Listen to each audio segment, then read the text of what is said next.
Hi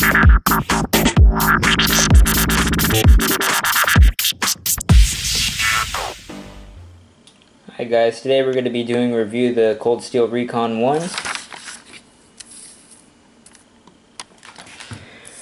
This is the older version of the Recon 1, which utilizes AUS-A blade steel and has the TUFF-EX coating, which is a Teflon coating that comes off pretty dang easily, as you could tell. So let's just knock off some specs right out, just to get them out of the way. Price range $40 to $60 is what I'm averaging. This is the older model, so I mean they're not as pricey as they were before, when they were about like 60 to 70 bucks on average for the regular full-size Recon 1. I got this for $45 at Knife Center. It is discontinued, so they no longer carry this model. I got it on sale from them.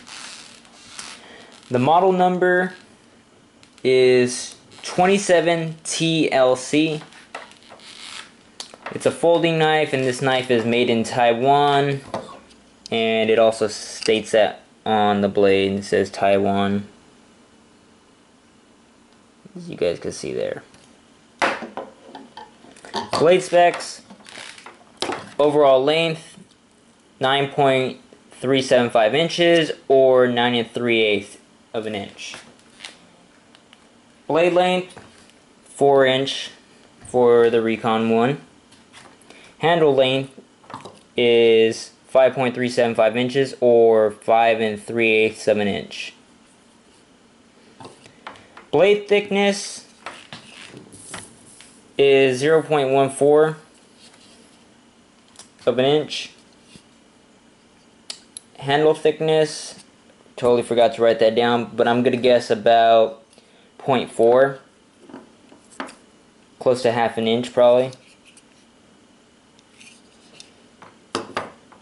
Blade steel, as I already stated, AUS-A. Scale material is black G10 and very grippy G10 at that.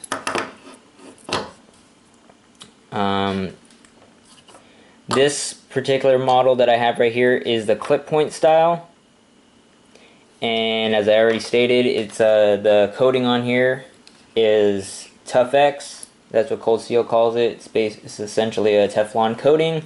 Comes off really easily, something similar along the line of the Ontario Rat 1's coating. And for anyone that's interested, it's like a stone wash. The blade's like stone wash underneath the coating too. I've seen pictures of people that have completely stripped off the coating off their Recons, and just because they like the stone wash look of the blade. Edge type on this particular model is plain edge, although it does come in a combo or plain edge. Weight is 5.3 ounces. Hollow ground blade. User is going to be ambidextrous, left or right hand, so you have an adjustable thumb stud and tip up for lefties or righties. This is a manual knife. As I already stated, deployment is via thumb studs.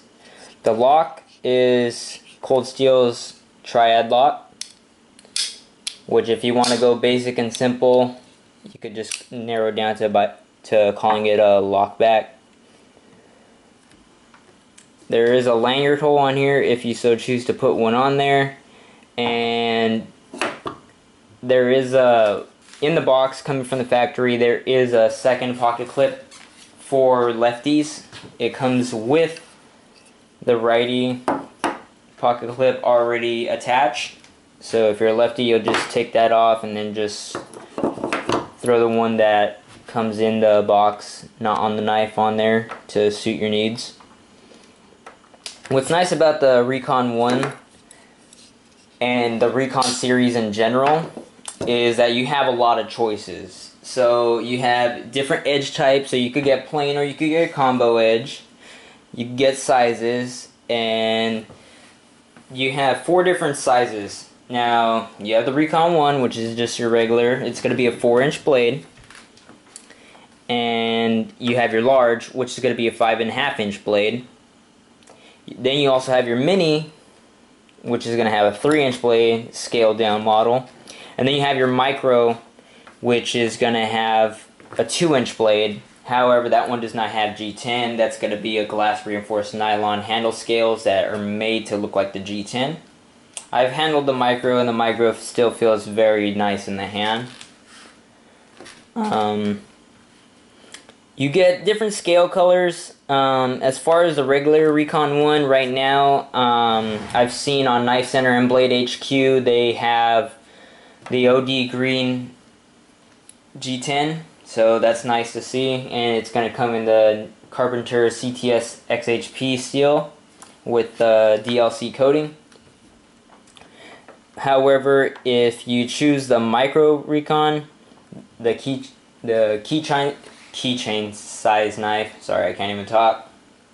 Got a couple hours of sleep last night, woke up really early.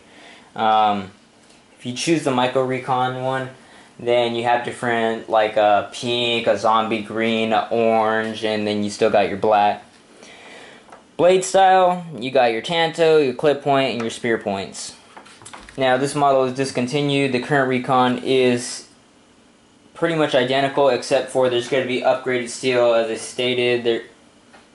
There's going to be the CTS XHP steel, and you're going to have a DLC coating, so your coating's not going to wear off and look like you threw it in a meat grinder, like this one. And this stuff came off just from cutting boxes, just regular cardboard boxes. It comes off really easy, and you could, if you scratch it, if you do it right, you could even scratch that coating off with your nail.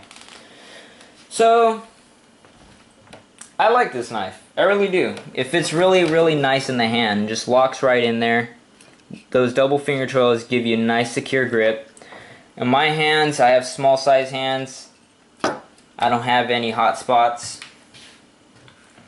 What I think is nice is that for the thumb stud, you have the option to screw it and you get to adjust it yourself. So you don't have to have it the same size on both sides. Some people don't like that. Some people say that it catches up on their pockets. I've never had that happen to me, but that may have happened to you. So you could adjust it, make it taller on one side or smaller, however you choose, so it doesn't catch on your pockets.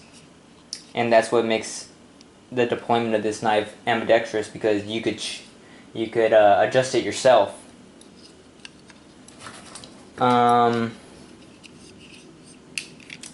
Yeah, no real complaints about this knife, except I kept on cutting myself while playing around with the dang thing. What I'll do after I broke it in, it's really easy, because the triad lock is broken in and the bushings are broken in and everything like that. So when I depress the lock, it just drops down.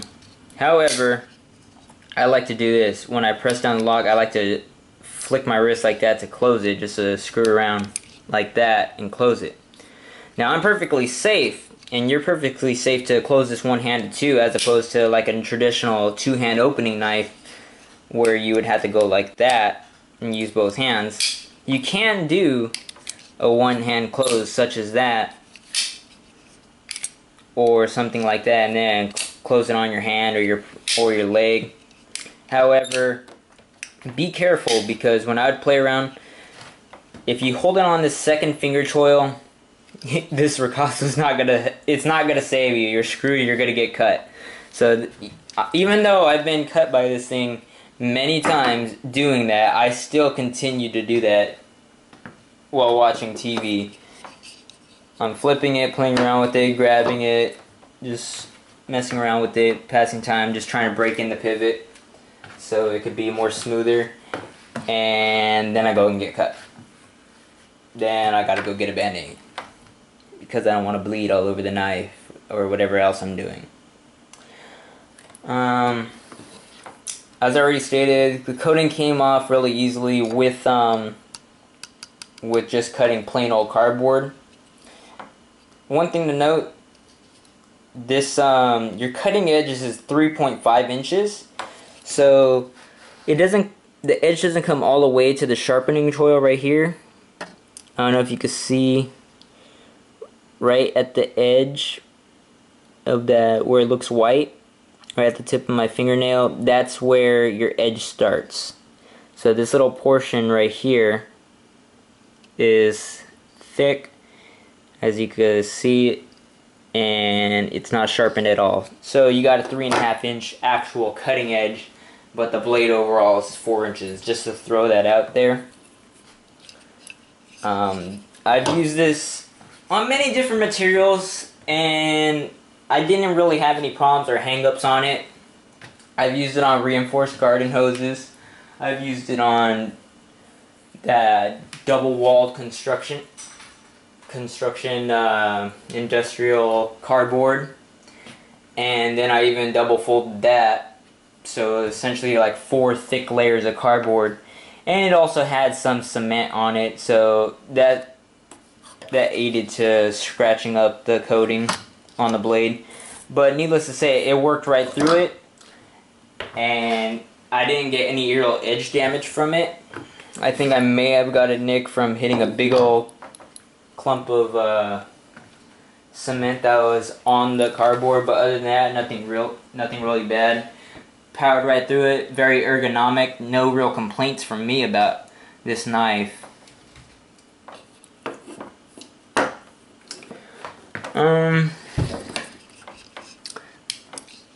What would this knife be best suited for? Cold Steel markets them as sort of like a tactical knife. I could clearly see that. You could see like law enforcement or a military personnel purchasing this knife and using it as their carry knife or their duty knife. I mean, there's nothing wrong with it. The triad lock is... I trust my fingers with the dang thing. I did stupid stuff that you shouldn't do with the knife, with this thing, and my fingers are still here, so I trust this knife. If I cut myself, it was because I was screwing around with it. I didn't cut myself due to lock failure. The lock didn't fail on me. This lock is excellent. I love the triad lock, and I mean, it's just a very, very strong lock. It's one of my favorite locks. And I mean, you could even baton this stuff through wood. I mean, even the late Boy Scouts said you could baton this Recon 1 through wood, or the triad lock through wood. And yes, you can. You could chop with, you could use it sort of to chop through wood, which I did. You could baton it, and you're not gonna have any problems. It's still gonna be locked up solid like a bank vault. In terms of breaking in the pivot, so I could like thumb flick it like a marble. That was a fail. Just trust me on it. I'm actually staring out the window this whole time, keeping an eye on the fire. But I'd say maybe about,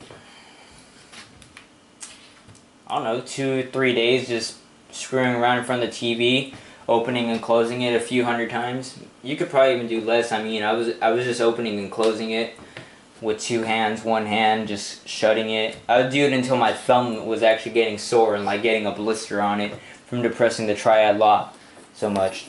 And in the process of that, I think the actual lock disengagement even got easier too.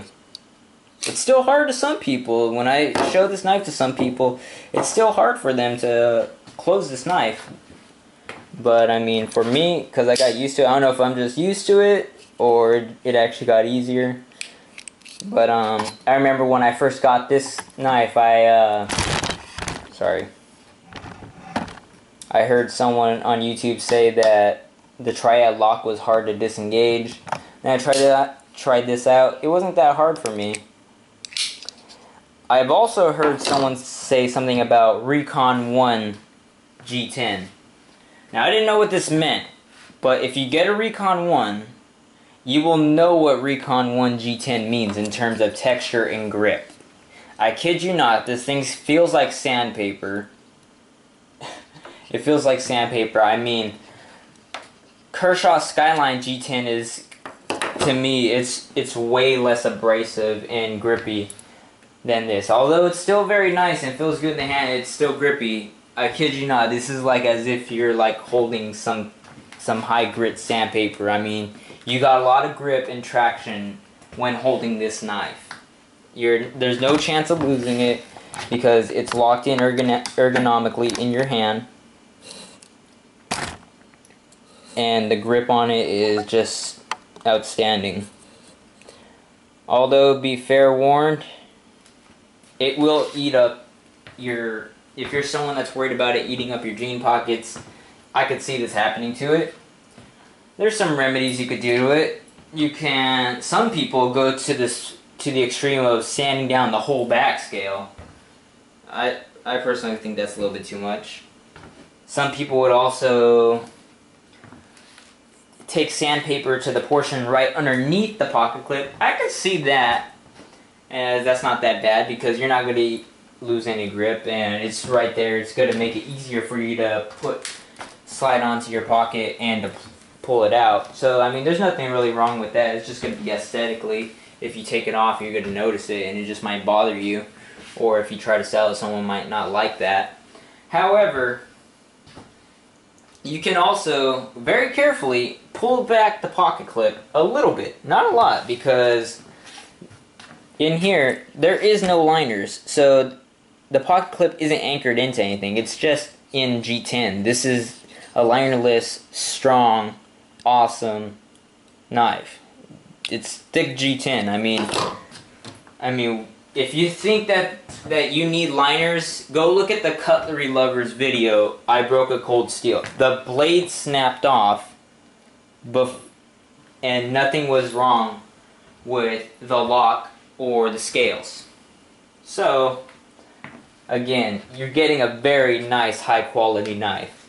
Now, back to the screws. Because there isn't no liners in there, you have a possibility to strip the G10 and just completely pull it out, then just ruin it, and you'd have to just go lanyard. Or try to figure out how to tap it some way again. What you could do... The Cutlery Lover also made a video showing how to do it. Basically saying how I believe he said he put his in a vise to hold down the portion where the screws are, just so he could lift this part up a little bit with some pliers. And if you're going to be using pliers and you don't want the pocket clip to get scuffed up right out of the box when you're about to carry it, put some like paper towel or something around your plier heads, because this coating on this pocket clip is the same as on the blade.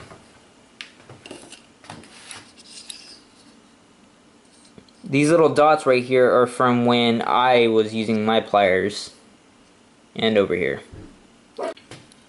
Sorry for the interruption. So, back to what I was saying. If you're gonna try to loosen your pocket clip by using pliers, if you're someone that doesn't want to scratch up your pocket clip, then put some like paper towel or cloth over your plier heads while you're pulling back on the pocket clip from the scale. Pretty much, again, no real complaints about this knife. I mean, the new version essentially just taking care of like the complaints some people would have of saying that, why am I going to spend 70, 80 bucks on a knife with AUS 8 when I could go get a Spyderco Endura or Delica for that price that has VG10? Well, okay. Cold Steel said okay. They listened to that, and they said, here you go. Recon 1, better coating, because we know you don't like looking at your knife looking like it was just in a grinder. And we'll upgrade the steel to CTS XHP for $20 more than the average price before this went discontinued. So you're looking at about like 80, 90, 100 bucks, and you're getting upgraded coating and you're getting upgraded steel, and you're still getting the same great lock and the same great handle structural integrity.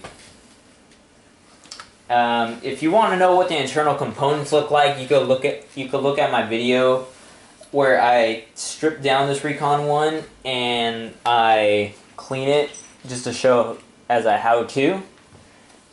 So if you're interested, it's not really that much. It's just your simple basic lock back design. Essentially, you got your back spring, you got your back lock, you got your pivot, you got your blade, and then you got all the screws that hold it in together. Nothing really out of the ordinary. Yeah, so again, the reason why I chose this clip point is because I love a clip point design. I just think they look sexy and awesome. Now, at first, when I was looking at the Recon ones, I wanted to get a spear point because drop points are good too, great overall utility. However, the clip point was on sale, and again, I like the way a nice clip point looks. And this clip point, in my opinion, looks really awesome. And I'll leave like a link to the Cutlery Lovers where it shows that he purposely broke his knife. Well, not really. He just wanted to see how much force, like what would happen if he put some lateral force on the blade, and the blade ended up snapping. And to his surprise, and even mine and other viewers too, the blade snapped instead of the G10 scales. So I mean, that'll show you. And if you still want more proof of what this knife can do, you could check out Cold Steel's videos here on YouTube, and you could just like type in Cold Steel proof video Recon 1 series, and you could see all the crazy stuff that they put this through by having static weight hanging from it, slicing things, and doing a whole bunch of other sorts of stuff. But that's pretty much the end of the video for that. Great knife, very ergonomic, many choices in a range of different things from size, color, and blade style and edge type. You got a lot of choices that you could choose from. It's like you just walked into Walmart or something and you could choose whatever you want with the Recon 1. Whatever suits you better, whatever you like the looks of best, whatever suits your needs, whatever it is, the Recon 1 pretty much more than likely has something for you. Very ergonomic,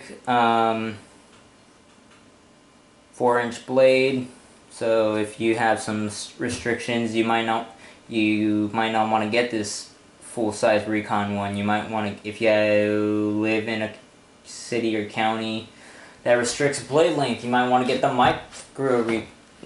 mini Recon 1, which has a 3-inch blade.